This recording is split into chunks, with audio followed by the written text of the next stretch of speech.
What's up, everybody? Welcome back.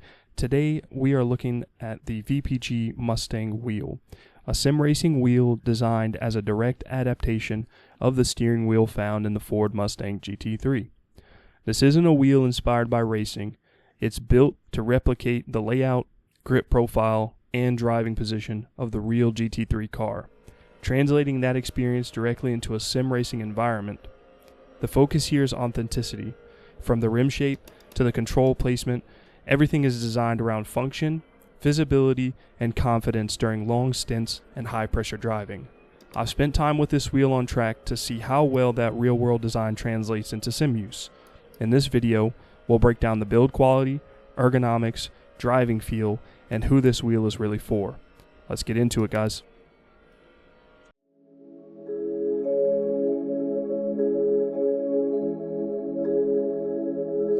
Alright guys, so jumping into the wheel here, you guys forgive me, I'm fresh off vacation, so I'm going to be using my computer here just to kind of give you guys some notes that I've taken, just so I can document everything and give you guys the best information.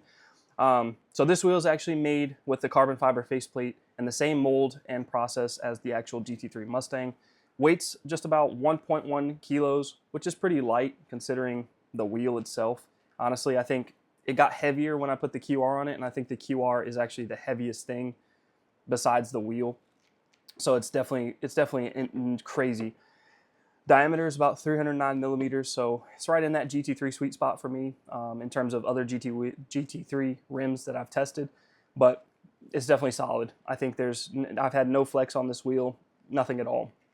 In terms of input, I think the buttons are laid out obviously very, very nicely. You get 2 additional rotary knobs here, or funky knobs here, and you get 3 rotary knobs on the faceplate here. Everything is within reach while using the rim, so you shouldn't have any issues with tactile buttons or anything like that reaching while racing or anything.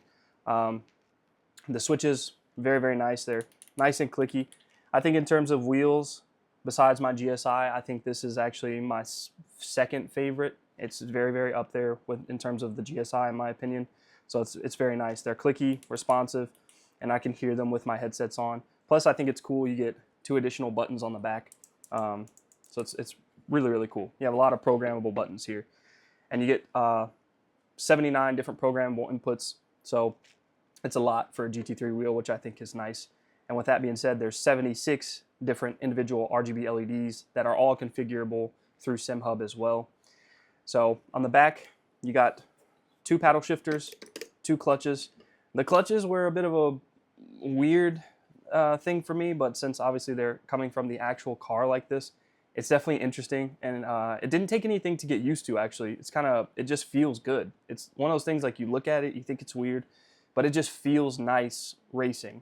The clutches, I really don't notice. I don't use them on any other wheels, so it's not a huge issue to me, so I actually prefer the clutches or the shifters being a little bit lower, so it's definitely nice. And this wheel is obviously compatible with any of the 70mm QRs. As you guys can see, I have my SIMAGIC QR in here. Now the VPG stem is not included. You do have to purchase that additionally, but I definitely think it's still worth it. Now, in terms of pricing, this wheel comes in at about, I think it's about $1,500. If I'm not mistaken, I could be wrong, but I got this for a really good price from one of my friends. Shout out to Mike. Thank you so much for giving me the opportunity to purchase this wheel, and I do not regret it. I think even at full price, I had my eye on this thing for a while, and I think it was about 2,500 euros, and I just could not justify the price for that, but obviously after having it now, I think I would still pay full price for it regardless. So I don't see any issues with it at all. In terms of build quality, I think this is as good as it gets in terms of build quality. There's nothing negative that I can point out about this wheel, which is kind of crazy because every time you buy something, there's always something that you can pick about. But with this wheel, what you see is what you get. So, and I think that's exactly where we should be in the sim realm today. But I'm definitely going to keep putting this through the ringer, using it on track. I've definitely been using it in Le Mans Ultimate, using the Mustang. It's actually cool to use the Mustang in game and know you have the wheel from that car. So it's definitely one of those like super cool moments. But I'm definitely going to keep putting it through the ringer. So far, so good. I have no complaints about this wheel. I think in terms of the weight, the only issue or concern that I foresaw was the weight of the wheel. With it being so light, I thought the force feedback distribution would be kind of wonky, but it is phenomenal. I think you have total control over the car. So with that being said, guys, thank you so much for tuning in. And if I missed anything in the video, please let me know in the comments. Also, be sure to hit that sub button if you want to see more stuff like this. Make sure to leave a comment, and I'll see you guys in the next one.